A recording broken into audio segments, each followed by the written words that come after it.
YouTube! Guys, today's video is real simple. I went on social media and I asked people just to ask me any questions they wanted me to answer. Ask me anything at all. So what we're going to do this video is I'm just going to click on there, look at some of the questions, and answer them. All right, let's do it. All right, first question. Steve Leach. What will you do if they ever discontinue the iced coffees?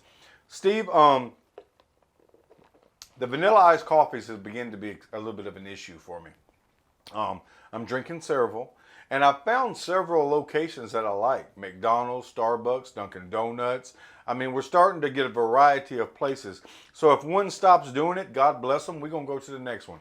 But right now, the top ones are currently McDonald's and Starbucks for what I like to get. At McDonald's, I like to get a large vanilla iced coffee with 2 extra creams. And at Starbucks, I like to get a venti iced vanilla latte, but with sweet cream instead of 2% and 2 extra pumps of vanilla. So I recommend trying that for anybody that likes them. But they're not going to discontinue it, Steve. Don't give me no bad juju. Next question. Kevin LaRue. I would like to ask, when is your next fight and where will it be? Great question, Kevin. The short answer is, I don't know. The long answer is, it was supposed to be in Russia in July. We negotiated an opponent. We negotiated the money. Everything was negotiated, but the contract never came. So your guess is as good as mine as far as that goes. But the answer to your question is right now, I don't know. Okay, guys, next question. Tony Wilson. Who would win in an MMA fight, Jason Voorhees or Michael Myers? And how would the finish go? Well, Tony, great question, but I think it would depend on which Jason Voorhees we're talking about. Are we talking about the Jason from part 2? I think Michael Myers is probably going to whoop that Jason. The Jason from part 3, I'd probably go with Michael. The Jason from part 4, I would go with Michael. But if we're talking about the Jason from 6, 7, 8, 9, and 10, I'm definitely going Jason Voorhees. The zombie Jason, right, was hard to deal with. I think Michael's going to have his hands full. So to answer the question, it's going to depend on which Jason Voorhees we're talking about. I think Michael whips 2, 3, and 4, and I think the rest of the Jasons run through Michael like a hot knife through butter. Angela Hafer McLeish. I think that's how you pronounce your last name. I've gotten hit in the head a lot over the course of my career, so I'm going to use that as my excuse on how terrible I am at pronouncing names. But Angela says, are you single? And then proceeds to laugh at me. Yes, I'm single, Angela. Nobody wants me. Have you looked at this face lately? If you think I'm hard to deal with in the cage, try being in a relationship with me, right? But yeah, I'm single right now. Dione Lee West. Is Dione West the coolest cat you ever fought? Me and Dione did fight each other up in New York. I beat Dione in the first round. Me and Dione are friendly towards each other, right? We're friends on social media. Dione has always thought that he could have won that fight. It was very short fight. I think I hit him with a left hook. But I wish Dione all the best. I don't know what Dion's doing these days, but he clearly thinks he's a cool cat. Thanks for writing in, Dione. Okay, Chance Richardson. What is your favorite YouTube channel to watch? Chance, I really got 2. I got 2 that I look at all the time. As soon as videos get uploaded, I always check them out. It's Triple Flicks Mafia, which is Chatty Bobby 1130, The Viz, and Friday the 14th. 3 guys that came together and created this horror channel, and they can do a bunch of different kind of horror stuff. It's always good to look at. You can check it out right here. Boom. It's like magic, guys. It's like I'm David Copperfield. Boom. And the other is Slash and Cast. My guys Riley and Nick, I always watch their stuff. And as far as horror gaming, horror movies, any kind of horror news that's coming out, they keep us updated. So I always go to Triple Flicks Mafia and Slash and Cast. Boom! Nick and Riley right there. It's like magic. Those are my 2 channels though, guys. I really recommend you guys checking them out. Next question, Jason Parker. What is the Leglock Monster's all-time favorite horror movie franchise? Well, Jason, my favorite horror movie villain is Leatherface. That ain't never going to change. That would be easy. Favorite franchise is a little tougher. I would probably still go with Texas Chainsaw Massacre franchise. I really like all the films in that franchise except the fourth one. And I'll probably be doing a movie review on the fourth one pretty soon on the channel. The Next Generation, Matthew McConaughey and Renee Zellweger, and yeah, it's just it's a train wreck. But yeah, I would probably say the Texas Chainsaw Massacre franchise is my favorite. Good question. Joyce Lemons, how do you earn money when not beating the brakes off someone? Well, Joey, I fought a lot. I fought a lot over the course of my career. I used to be a lot more active than I am currently because I used to only fight. There was one 12-month period from January to December that I fought 26 professional fights in that 12-month period. I don't have to do that anymore, right? So now I'm promoting MMA events. I have my own show now. It's called Johnathan Ivey's Cage Fighting Championships. Right as we're filming this, we're getting ready for the 7th one. There's a book out about my life and kind of the struggle and overcoming things. It's called Johnathan Ivey, The Man Behind the Monster. It's at Barnes & Noble and Amazon.com and things like that. We sell a lot of merch. I don't know how many t-shirts I've sold during the course of my career, but it's a lot, Joey. I teach leg lock seminars. I got my hands, there's a lot of different things that I have my hands in. That bring, and it all kind of stems from MMA related type stuff. Otherwise, nobody would know who I was. So I owe MMA a lot, but I promise Joey that I'm doing okay, man. Let me see. We're not struggling at Team Ivy, Joey. We're not struggling. I promise I'm not. Nobody's struggling over here at Team Ivy, Joey. Actually, let me get super silly. Where's my black book bag? Somebody hand me my bag. Yeah.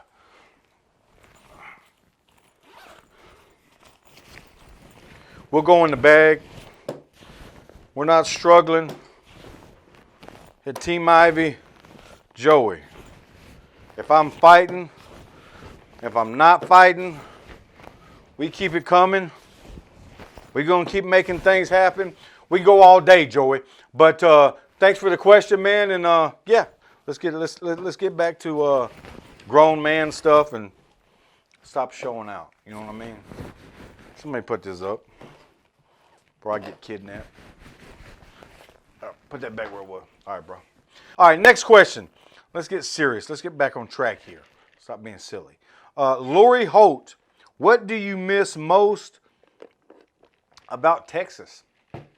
Well, Lori, I've been gone from Texas for so long that I don't know what there is left there to miss. I've kind of made my home up in Middle Tennessee now ever since high school. I miss that time period, though. I do think about that Texas time period of my life a lot, and different things that I encountered and had to deal with there in Texas. I miss that. I do miss that. But as far as things in Texas, I don't know what's still in Texas for me. It seems like everything these days is in Tennessee for me. All right, next question. Groupa Glen, when do you think the Redskins will win a championship again? And then he laughs. Well, Glenn, I think it could be soon. I really do. I think I'm happy with Haskins as our first-round draft pick. I'm happy with Sweat out of Mississippi State. I think we've got a lot of the right building blocks. Darius Geis coming playing tailback this year. Jordan Reed, I think, is one of the best, 3 or 4 tight ends in the league. I think the defense is actually going to be solid. I'm happy with the defense finally. I wish we still had DJ Swearinger at safety. I wish we wouldn't have had to let him go. I wish he was next to Landon Collins this year.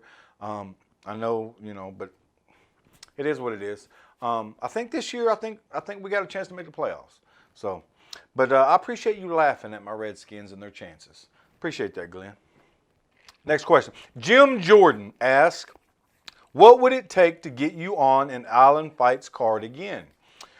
Jim, I did fight at Island Fights quite a few shows. They brought me down there first to fight kind of their hometown guy, and I lost. It was a very fast stoppage, Jim, but turned out to be a great guy, and I took the L. Next time they brought me down there was to fight a bodybuilder type guy. He wasn't a very good fighter at all, and I think I leg locked him in 45 seconds or something like that. He another local guy from somewhere there in Florida. After that, they brought me back to fight a real established fighter there. I think he ended up beating me by judge's decision after 3 rounds. And then they brought me back again to fight a guy I'm not real familiar with, but I beat him in like 30 seconds by leg lock. And then the last time they brought me back, I had a guy in a head and arm choke. The guys are, when I fight people, they're so worried about the leg locks, of course, that they drill leg lock escapes their whole fight camp, and a lot of them grease their legs and things like that, just to stay away from it. So sometimes I have to go a different route. So I put him in a head and arm choke. I had been working it and sneaking it because, guys, they don't let me fight, guy from 2 streets over, Joe Blow, or, a guy that trains at, the local gym on Mondays and Wednesday nights. And I have to fight trained professional fighters, right? So getting them in these things sometimes is complicated because they're trying to. This isn't like pro wrestling. I mean, they're trying to beat me also. So I set him up, and I was able to get in this head and arm choke position there at Island Fights. And the referee, I don't know if he was a boxing referee or what, but I hadn't hopped over to the opposite side of the body yet to really to finish it, but I had it locked in. All I had to do was change positions, and the referee tried to stand us up. I mean, he didn't know what was going on, so I refused to stand up. It wasn't my mistake.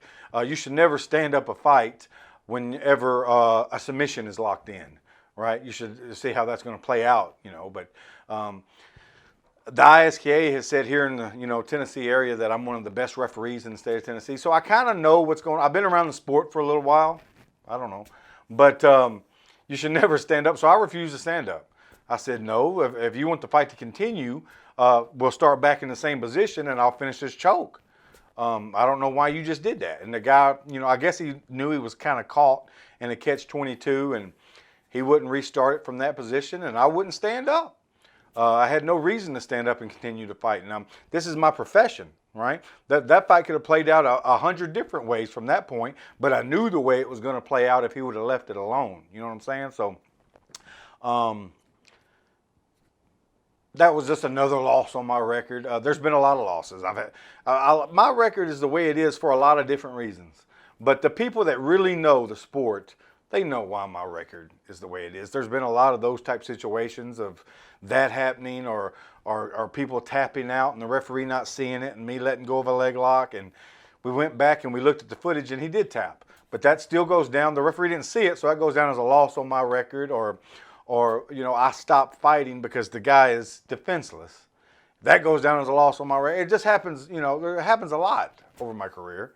Or I take a fight on 2 days' notice to fight a guy that's been training 8 weeks. What would it take to bring me back to Island Fights? Well, 1, it would take an apology. And 2, it would take not letting me get reffed by boxing referees anymore. I don't want to be stood up when I get a submission hold put on. Let me have a chance to finish that submission. Thank you, sir. But anyway, Jim, it wouldn't take much, man. I'm a fighter. It's what I do. I'll fight anybody, anywhere, anytime, any place. I think that's pretty much goes without saying at this point. Thanks, Jim. All right, next question. Fred Dolay. Over the recent years, we have noticed you taking a higher interest in boxing. Your head movement in recent fights has been impressive. Could you explain? Very impressed, by the way. Guys, Fred Dolay is he's been my boxing coach over I'd say the last 6 years, maybe. I mean, it's been a while. And he's actually been the best stand-up coach I've ever worked with. Fred, as far as getting you ready and giving and taking, he doesn't try to change you into a different person. He takes the fighter you are and then he molds it into that version, but a better version of that version, if that makes any sense. So We're going to use head movement. He wasn't going to try to make me Larry Holmes and I'm going to pop everybody with a jab, right? So we worked on head movement. We worked on getting in close, and then we worked on making them pay with the left hooks and uppercuts and things like that. So Fred, if anybody's in the Middle Tennessee area, I absolutely recommend, if you want your boxing and your movement and everything to improve, get with Fred Dolay. Now, he's up in Hendersonville, Tennessee. I can't vouch for him enough. That was kind of a loaded question, Fred, but you know, that's the truth. It's absolutely the truth. Fred's the best that I've ever worked with. Douglas R. Bruce, did you enjoy beating the crap out of Scott Burnett on CTV? Guys, Douglas R. Bruce is a TV producer, I guess you would say. I don't know the technical term for that, Douglas. But he brought me on. They had me come on the Scott Burnett show. It was like a Conan O'Brien or Jay Leno. It was on TV, and it was my first interview I'd ever done. And so, interview like that anyway. So we went on and we talked there back and forth for maybe 15 minutes. And then we did like a choreographed fight between me and the TV talk show host, and I got the upper hand on him, and his name was Scott Burnett, and it was a good time. If we've got any video of that footage, just show it right here. Boom! We have a man who has had more wins by leg lock than any other professional fighter in the world. He's had over 80 professional fights. He is the ECI heavyweight champion of the world. Please give a warm applause to Big Johnathan Ivey. Thank you so much, man, for coming on. Thanks for having me on, man. I appreciate it. Thank you. Yeah, so that's what that was, guys. And so Douglas R. Bruce, man, it was a good time. I enjoyed that, and I appreciate you putting me on. All right, next question. Josh Matthews, how much more difficult would fighting be if you had T-Rex arms? Josh, I do have T-Rex arms. I have real short arms. I'm not going to win a jabbing contest against anybody. My reach is not good. That's why I'm the leg lock monster, not the jab monster. So I do have T-Rex arms, but it don't slow me down. You know what I mean? We're still going to let the left hooks and the right leg kicks fly, and then if they take us down, leg lock city. So let's not use T-Rex arms, Josh, as an excuse. Still put them paws on somebody if they deserve it, okay? Okay. All right, Joe Marley. What Nashville rapper, if any, would you like to get in the octagon with? Well, Joe, it's a real short answer. You. No, I'm kidding. I don't have anything against Joe Marley. Most of the Nashville rappers I know and I like, and I don't really have any beef with any rappers. No, I don't have anything against guys that rhyme words together. I really don't, Joe. And I'm fans of a majority of the guys out of Nashville. All right, Matthew Strickland. If you could rematch anyone you lost to, who would it be and why? People don't like to rematch me once they beat me. I'm not an easy out for anybody. You know, not to toot my own horn, but I'm kind of hard to deal with. That first 3 or 4 minutes in the first round is kind of an issue for people. But as far as who would I want to rematch that beat me, I really don't think like that.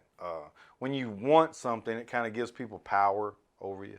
So I don't care if I ever fight those people again. But I mean, I would.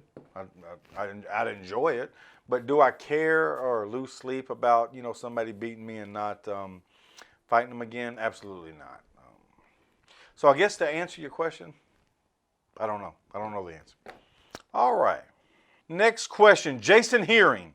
John, I know you adore horror movies. Favorite non-horror movie? Also, have you ever watched a horror movie and there was a scene that was too disgusting for you to watch? And what was it? Well, Jason, there was absolutely no horror movie that was too disgusting for me. I don't have any limits, right? Some people say, well, I can't watch You Spit on My Grave because there was a rape scene in it. And it just, well, if you're a horror fan, you're already established with watching murders, right? But rape is too much. I mean, I don't know. Or I can't watch that because they mistreat children. Well, I mean, you're already watching people die. Anyway, I've always found that to be peculiar. I don't have any limits. Favorite non-horror movie? It's a tie between Amongst Friends and Chasing Amy, to be honest with you. two totally different type movies. Both of them, to me, are classics. Nobody's ever seen either one of them. I've never met another person that's watched Amongst Friends. It's out of print. It's only on DVD and VHS. Amongst Friends is on Hulu if you watch it with commercials. Voodoo if you watch it with commercials, guys. It's on Voodoo if you watch it with commercials. Chase and Amy is, you can find that almost anywhere, but it's really good stuff. Thanks, Jason. Okay, Chad Arms. What is the worst fight promotion you've ever fought for, brother? The worst, I fought for a lot. Some big, some little, some on TV, some not, some on pay-per-view, some not. So there's kind of like a wide span of fight promotions I fought for. But if I had to say the worst, Chad, I would say Pancras over in Japan. I went over to Japan and fought. It was in Tokyo. It was a terrible situation. I would never go back. But the place they had me staying, I wasn't allowed to stay in, right? So every day, coming and going back and forth to this apartment, I had to fight with the security guard there. Couldn't understand anything he said, but I speak sign language, right? So I'm just kidding. I didn't beat up the security guard. He was an old man and didn't like me very much. But every day I had to fight with him. I had an interpreter. You're allowed to have, a certain amount of cornermen in your corner. They wouldn't let me have my interpreter in the corner. And I only had one cornerman. So I was like, I want my interpreter there as my other one. And they wouldn't let me. It was a bad situation all around. I did everything they told me to do. They wanted me to be kind of the bad guy and do things to perpetuate that I'm the bad guy coming over to fight the Japanese fighter. And I did. I did everything they said to do. I just feel like I was completely disrespected, and I would never go back. And Chad, I would say that's probably the worst promotion I've ever fought for, Pancrase in Japan. Okay, J.W. Mack. If you had to choose between a leg lock on your next opponent in epic fashion or go without your vanilla coffee for a month, which would you choose? Jay? I know J.W. Mack. He trains at probably my favorite place to leg lock people, Smash Brothers Jiu-Jitsu in Hendersonville, Tennessee. I think I've leg locked Jay once, twice, or 20 times. But I would definitely want to leg lock somebody, Jay. Leg locking professional fighters sometimes can be difficult, especially when your nickname is the leg lock monster and they know that coming in. But vanilla iced coffees, as much as I enjoy them, Jay, and I do enjoy them, I'm out. As much as I enjoy them, I could definitely set them down, but I'm not addicted or anything. Maybe I am. But yeah, I would definitely pick leg locking professional fighters any day of the week. Boom. James Compton, any chance we could be blessed enough to see you fight at one of your own CFC events? James, that's always been the plan. It's always been the mission for me to fight on my own events. It's a process, and we're still working our way through the process, and then eventually I'll be leg locking people in the CFC. But yeah, that's definitely our goal.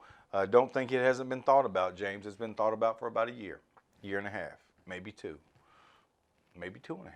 I don't know, James, but it's going to happen. It's going to happen. Manic Cat, if you could do anything else in this world besides fighting, what horror movie character would you be? Cat, I would definitely be Leatherface. I would be the Gunnar Hansen Leatherface. I've always liked Leatherface. I've always liked a heavy-set gentleman chasing somebody with a chainsaw, a mallet, I mean, whatever Leatherface could grab, you know what I'm saying? He was never a speed demon. I've seen plenty of people outrun him, but Leatherface would be my go-to guy if I was going to be a serial killer, I guess, Cat. Thanks for asking that question. That was very, thanks for letting people know I think about things like that. I don't. I'm harmless, guys. All right, guys, we're going to close it right there. Thanks for watching. Sorry I didn't get to all the questions. We're going to definitely do this again, though. I had fun doing this. So we'll do this periodically. I'll answer viewer questions. If you got a question I didn't get to it, ask it in the comments below, and I'll come down there later and answer them. But this was fun. Hit the thumbs up. If you're not subscribed to the channel, guys, please go down and subscribe. After you do that, hit the bell icon to turn on the notifications so you'll know when we post videos. We're constantly posting videos, right? So I appreciate you guys watching. Till next time, peace!